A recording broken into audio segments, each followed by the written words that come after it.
Assalamualaikum warahmatullahi wabarakatuh. Di video kali ini saya akan menceritakan tentang teror pocong, yang dimana pocong ini selalu mengganggu warga setempat. Gimana ceritanya?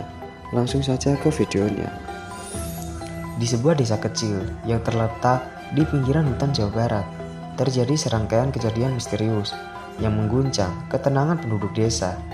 Semua dimulai setelah pemakaman tua di tepi desa digali untuk pembangunan jalan baru. Pada malam hari, setelah penggalian dimulai, penduduk mulai melihat sosok-sosok putih yang melayang di sekitar pemakaman.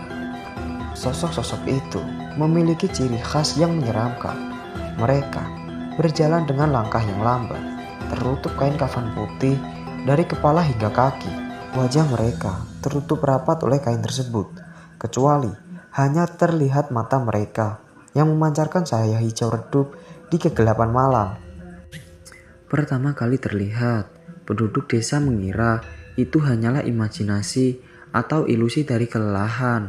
Namun, kejadian tersebut terus berlanjut setiap malam. Semakin lama, semakin banyak penduduk desa yang melihat pocong tersebut. Mereka menjadi takut dan curiga bahwa ini bukan sekadar penampakan biasa. Salah satu penduduk desa yang paling terpukul adalah seorang pemuda bernama Joko. Dia adalah seorang yang skeptis terhadap hal-hal mistis, tetapi sejak kejadian ini, bahkan dia tidak bisa mengabaikan keberadaan pocong yang muncul di pemakaman itu. Suatu malam, Joko memutuskan untuk menyelidiki kebenaran di balik misteri pocong tersebut. Dengan hati-hati, dia pergi ke pemakaman. Pada tengah malam itu, dia hanya membawa lampu senter, satu-satunya sumber cahaya di sekitar. Dia melangkah dengan hati-hati di antara makam-makam tua yang tertutup rumput liar dan tanaman yang menjalar. Tiba-tiba, Joko mendengar suara langkah kaki yang menghampiri dirinya dari belakang. Dia berbalik cepat dan melihat sosok pocong yang melayang-layang di belakangnya.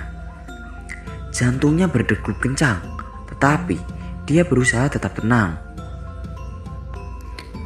"Sudah, cukup. Apa yang kalian inginkan?" teriak Joko pada pocong itu, mencoba mengatasi ketakutannya. Tetapi pocong itu tetap diam, hanya mengawasi Joko dengan mata hijau redupnya. Joko bisa merasakan kehadiran yang tidak menyenangkan di sekitarnya. Dia mencoba lagi, kali ini dengan suara yang lebih mantap. "Tolong, tunjukkan niat baikmu atau pergi dari sini." Mendengar kata-kata Joko, pocong itu tiba-tiba berhenti dan melemparkan pandangan tajam ke arahnya. Namun, kemudian pocong itu menghilang begitu saja, meninggalkan Joko sendirian di tengah pemakaman yang sunyi. Saat itulah Joko menyadari bahwa pocong itu bukanlah sesuatu hal yang berbahaya.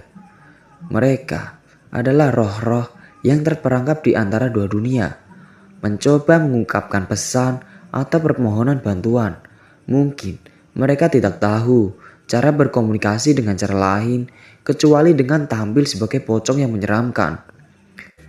Setelah pengalaman itu, Joko berbagi ceritanya ke penduduk desa.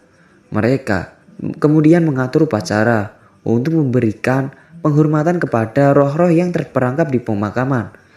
Setelah itu, kehadiran pocong mulai bereda dan penduduk desa bisa kembali hidup dengan damai. Cerita teror tentang pocong di desa itu tetap menjadi legenda yang dikenang, mengajarkan bahwa terkadang ketakutan hanya muncul dari ketidaktahuan.